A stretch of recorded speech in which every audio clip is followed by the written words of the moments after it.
So I'm here with music artist VBO from the east side of Long Beach, California. How are you doing today? I'm doing great. Thank you for asking. Man, thank you so much for taking the time. I really appreciate you for joining me. And I just recently became aware of your music, and I've been listening to a lot of especially like the new album you just dropped, Which um one? Virgo. Oh, that's what's up. What you Yeah, think yeah, about it? yeah. I mean, it's more for the ladies, but Right. everything. I feel it's a good album. I mean, and hmm stuff. What made you do an album specifically for women? Well, so the thing was that album, I actually started working on that album at the same time as my other album, One Life to Live. And I was supposed to drop a double album at once because I didn't want my fans to have to choose between like my core music, my conscious raps, me talking about my upbringing in the streets and stuff like that. I didn't want them to have to choose between that and the stuff I did based off of like the love, intimacy, or talking to women. But it really came natural. It wasn't like I had to really try.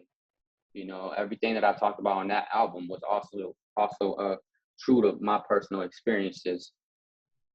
Um, but it didn't go out as planned, and it ended up getting delayed because things just weren't turning out right. So it ended up coming out a year later after One Life to Live. So that didn't work out. So people ended up getting it a year later, and then now there's a few people that's telling me like, oh, you should go back to your roots and all this and that. But then there's a bunch of new people.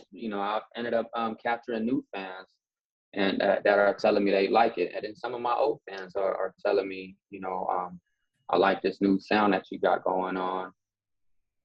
Yeah, man. Um, I thought it was a dope album. I see a departure, from some of your earlier work. For instance, the song that really caught my attention, when I was like, man, this guy's pretty talented, was Stay Focused. right. And That's my first album. yeah, that's an incredible video. I guess that's based on like a biographical story. Right. Yeah, that was a true story. My house got raided. Um, it was on the news. Like the police departments work together to try to crack down on us. And that article was a long time ago, but it took some time to plan that video out. Most definitely. And we have a mutual friend. Teddy Styles from Long Beach, California, Beat Agency Incorporated. That's the way I was able to connect and get this interview. And I definitely have a lot of respect for him. Beat Firm. I guess you grew up in the same neighborhood of East Long Beach, but decades apart, obviously. And he was telling me that he felt and stuff, everything. You don't consider yourself a gangster rapper. I don't. I never did consider myself a gangster rapper because I don't aim to put myself into a niche. Like I don't go looking for like gangster beats or nothing. When I do music, whatever is on my mind, whatever is gonna get from here and come out of here, whatever beat, whatever sound it is, that's gonna get me to transfer from here and come straight out my mouth, that's what it is. And it's not always gonna be a gangster sound, whatever it's like, that's what it's gonna be. So that's why I don't consider myself a gangster rapper. I'm a gang member, but I'm also an artist, and I consider it separate. I consider my music to be a separate entity from myself, because when I'm dead and gone, my music is still gonna be here. You get what I'm saying? Yeah, I do. So I try to separate it. Most definitely. I feel that I like the inspirational influence. It reminds me a lot of like Nipsey Hussle. Similarly, to songs he did. I see and stuff. A lot of like inspiration. I get like a similar feeling like listening to your music, and not just because you're both from California. you know, obviously that's a similarity, but like, you know, the he had, like, you know what I mean, and stuff, an inspiration where he was able to like move people and like motivate them with his music. And I get like a similar theme from yours. Yeah, definitely. My first album, I was definitely inspired by Nipsey. Um, yeah, I was a big fan of Nipsey at one point, like the whole Bullets Ain't Got No Name series. Actually, Nipsey. Okay, so I don't know if you know Sneezy, which is my homie. Um, he did a song with Nipsey. It's called Prince of the Hood, and I'm actually working on a video right now. I was literally working on it right before you called me. Um, he did a song with Nipsey. It's called Prince of the Hood. When I heard that song, that's when I knew that I wanted to rap. Prior to hearing that song, I never thought about rapping at all. Um, like I would hear people rap in front of me, and I would just think to myself, like, I could do that. I could probably do that. But I never really like wanted to pursue it until I heard that song. Something just made me jump up and say, I got to get on a song with this. I got to get on a song with Sneezy. And he wasn't fucking with me because, you know, everybody was coming up to him after he did a song with Nipsey, and everybody was like, put me on some, put me on some. You know, he was like the hood celebrity, and, you know, everybody's just like, just clinching on to him, trying to get on a song, and he's just like brushing everybody off. And then he wanted a tattoo. And at the time I was doing tattoos, like I grew up doing tattoos. That was one of my hustles. Um, so he asked for a tattoo, and I said, if I do your tattoo, he throw me on a track. So he threw me a beat, my first song, which is 12th Street Bangers. And I actually met Nipsey too. We went to his studio. Yeah, so I was heavily inspired by Nipsey, that first album, the Marathon, and the Bullets Ain't Got No Name series. And I even sold that first album for $50 based off of what he did with Crenshaw. I was working a job at the time in the middle of working on that first album, and I quit. And as soon as I got out, I played the Crenshaw album on my way home, and I went back home and finished my album up. And it's dope. Like, you know, you know, what are you working on next? Right now, I'm working on 2 albums. Um, I want to do what I plan to do with Virgo and One Life to Live, just because I didn't get to accomplish it last time. Basically, because I was kind of just rushing to push things out. One Life to Live, I just wanted to hurry and let it go. I felt like it's what my people wanted. So I just didn't want to keep them waiting because I already kept them waiting. It was like a 4 or 5 year gap since I dropped my first album. And I kind of disappeared for a bit because I was just trying to like figure out who I was as a person. And I wasn't even sure yet if like music was really for me. You know, I was just going through like this conscious awakening and just trying to decide who I was, who I wanted to be as a person. There was a lot going on in my life at the time. And that's why I titled that album One Life to Live. I don't know if you heard that one. I've heard songs from it. I haven't heard the whole album. Okay. Okay. Well, yeah, that's why I titled it One Life to Live, because yeah, and when I was creating that album, I was just like, I guess I got to a stage where I started to realize like, okay, I'm not gonna get no do-overs. This is it. Like this is one life. I gotta pick a path right now. Um so yeah. Well, so what I'm working on right now is 2 projects, basically Virgo Part 2 and another project, which is gonna be my usual the usual VBO that my core fans are used to hearing. It's nice, man. And I'm gonna Bebo, drop it both at the same time. you were talking about earlier about like, going through the period of, trying to figure out like, if you should do music, you know, what was like, the pivotal point, like, that made you realize like, that you're an artist, that that's who you are. Um, so it was a lot going on in my life at the time.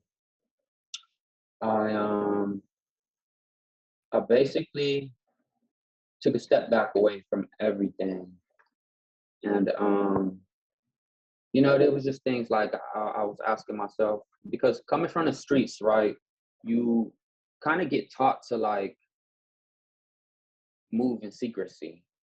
Like don't put yourself out there too much. You got to move low key, because if not, you're gonna get caught up in this and that. So that's what I come from. And then doing music was like me just literally throwing myself out there and like putting my story out there for the world to see. And it was just strange for me. It was unusual. It was different. And I wasn't sure if I wanted the fame. I was just like, this is what I really want for myself. Do I want to bring all this attention? Am I going to be happy doing that? Just questions like that. And, like, what is it going to mean? Am I bringing this publicity to my family and all this? And, well, so before I started making the One Life to Live album, I was actually voted to be the leader of my gang. And it took me some time to think about it. So that's when I went out of state, and I had a lot of time to think about like what I want to do with my life, and if this was the right path for me, or like which path is right for me, because it could have went any way. I could have chose whatever, and based off what I chose, that's where it would have went. And I remember like back then when I was like, I used to be like just hustling back then, and I would read. And one day I was in a library, and I remember I read this book. I read the back cover of this book, or it might have been a front, I don't know. But it was Warren Buffett, which is like somebody I admire. And it was called the Snowball Effect or something, I forgot. But it was basically his autobiography. And in the back of it, it says something like, life is like a snowball. The important thing is finding the right hill and turning your snowflake into a giant snowball and letting it basically compound. And at that point, when I made the decision to keep doing music, I was like, okay, if I don't do music, what are my other options? Am I gonna be in the streets? Am I gonna like pursue business? And I was trying to pursue business, and I had little things going here and there, and I was reading a lot, just studying a lot, but nothing provided me with as much inspiration or fulfillment as doing music. Like nothing made me feel like that at all. So yeah, that's when I decided, okay, I think I should just keep doing music. And I just stuck with it. Man, that's dope that you mentioned Warren Buffett. That's somebody I really admire as well. He lives in the same house that he bought in 1958 in Omaha, Right, Nebraska. He bought it for right, like $31,500. Which obviously this man has billions of dollars. He could buy like a huge house in Malibu, and he doesn't do that. And you talked about like as far as like being in the streets and being low key. And like like being an artist, you especially within hip hop, you see a lot of like flamboyance, like right. people and stuff and everything spending money frivolously. And like I wondered, like coming from like Asian culture, do you feel like that affects how you approach hip hop differently? Um, I wouldn't say coming from Asian culture, but I think me naturally, I'm not sure if I've ever been that type of person to like just always want to floss and just put it out there like that. But I don't know. Maybe I just never had it that big. Maybe if I had 10 million, 50 million, $100 million, I might get a few chains or something too. Who knows? I might want to do it just to experience it. But even when I had money, I wasn't like splurging on stuff like that. I was trying to focus more on my priorities, and I was like, okay, now I got this money. What am I going to do with it? How can I help? How can I let it compound? What can I invest in? How can I use this money to like take me further in life, and then I could ball out later. So I'm pretty sure when I feel I'm at a comfortable space. I like nice things too. Right. But one thing I will say is that my mom, she never liked that. She never liked that. She's like, all the throwing money and just like big giant chains and stuff like that. She would tell me, she would keep me humble, and she would tell me like, money is very, very valuable, and don't ever disrespect money like that, because they grew up poor and came over here with nothing and made something happen with just a little bit of money, just getting by on just the littlest amount, the smallest amount, and look how far it took the whole family, and we're still here and we're still striving. So she ingrained that in me. Man, and like you see that a lot, like with people who have immigrant parents, that they come over and like they really embed the ethics of hard work and just like frugality, like which is something and stuff that I think is like missing sometimes and stuff and everything from hip hop. um is there anything like in hip hop, like what do you think about, like, as far as like the current trends? Do you pay attention to, like, what's going on in the mainstream at all? Yeah, I do. Um, but what are you referring to? Just anything, like as far as like that, like you can't rock with, like, for instance, like like Little Nas X, like recently he released like a video that depicts like a lot of like homosexual, like gratuitous behavior Right, throughout right. his content. I actually saw that. I was actually a fan of Lil Nas X. Not a fan, but like I was inspired by his story behind that Old Town Road and how it Right, came right. about, because it was a dope story, and like Yeah. that meaning behind that, the writing of that song wasn't just like him talking about riding horses and stuff. He was like going through this phase in his life, and he didn't want to go back to work. So he was like, I gotta make something happen. And Old Town Road, I'm gonna take my horse to Old Town Road. And so I like that concept. And I actually seen that his gay videos, like, yeah. I don't mess with it personally. Obviously I'm not gay. But, he I feel like he does have a right to express himself. And one thing I will say is that I've dated bisexual women before, Hmm. and I'm okay with, bisexual women. And I feel like hip hop can sometimes look down on like gay men, but they are willingly accepting gay women, Yeah, women on women. that's You know, contradictory. it is. So, I don't really have that. That's all I have to say about that. Man, that's a politically correct answer, I think. Like, my perspective on it, like being an African American man, is I feel that like it promotes a white supremacist agenda. And I specifically say that because like I like Old Town Road and Billy Ray Cyrus. I read like his biography. I thought that was really interesting. Like before he dropped the song, and I thought, like the story behind the song was dope about how he, like purchased the beat and ended up putting Hmm. out the song. And I noticed, like when the song came out, it was children like everywhere. Like a lot of his fan base is children. So like Right, for him to do like such a gratuitous homosexual video, I feel like it's going to resonate with children.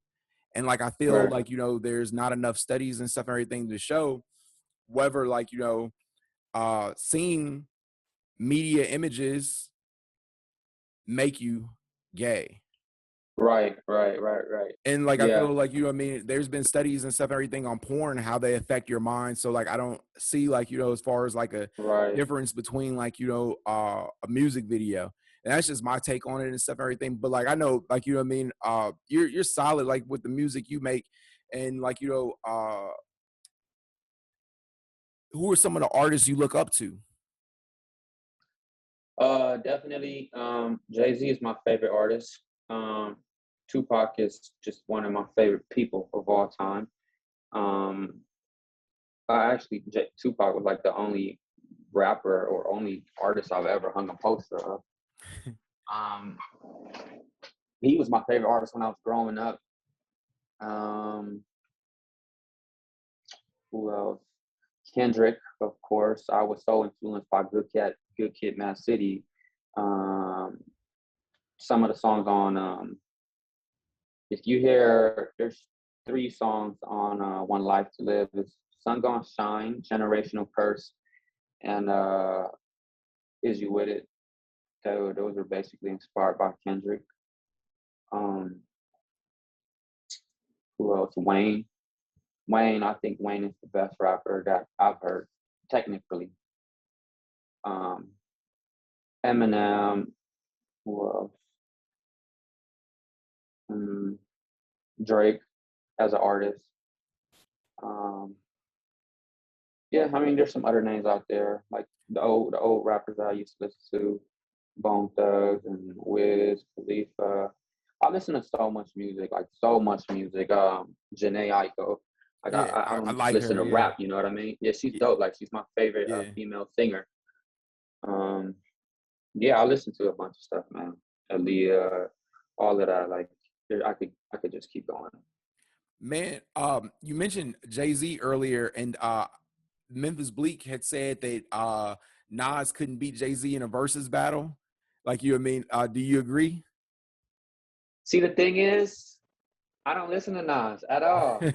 So I mean, I'm not knocking nobody that does, but like, I don't know why. Like, I've tried to listen to him. I've tried to dig into his album and just sit there and listen to it, but it just doesn't hit me. So of course, I'm a Jay-Z fan. You know who I'm rocking with. Yeah, yeah, yeah. Like I like both of their music. Like I wasn't like I was maybe like a early like Nas fan, like where it's like for a period, like Nas was my favorite rapper. And then like I Okay. started listening more to Jay-Z because I had a friend like, his favorite rapper was Jay-Z. And so like I listened to Jay-Z, and then like after a while, like I just started like, over time, like really becoming like a fan of Jay-Z and like his music, and like his catalog of music is like it's so consistent. Hmm. Like I've never heard a whole album from Jay-Z where I thought was whack, in my Right. opinion. I think like Right. his albums are like the most consistent over time of any artist that I can really think of. Maybe like besides like somebody like Drake, or you know but like he's an incredible artist, and Nas is a good artist as well, but like I don't feel like his material and stuff, everything is necessarily as consistent. I think Jay-Z would probably win a versus. I understand what Memphis Bleak was saying, like when he was saying like about Nas not necessarily having enough songs, but like I definitely believe, like Cormega said, like I think the politically correct thing where he said like let them both be great. Nas is great, Jay-Z is great, and I thought that was cool. Hmm. Yeah. I agree. I think Jay-Z. It's just something about his music. Like I think the messages, the truth that he puts into it, and I think he deliberately like does that because he knows that it's gonna stick, and he knows that people are gonna grow with it as they move forward in life. And I think he does that to like teach the culture, to push forward.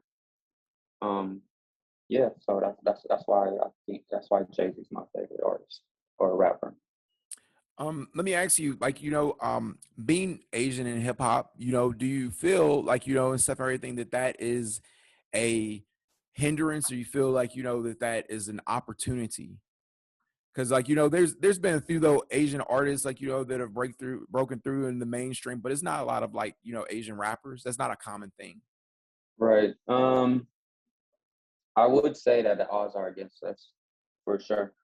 And I even noticed, like, I would look at like my followers and my listeners, and they're predominantly people that look like me. Like I don't get a lot of the outside races.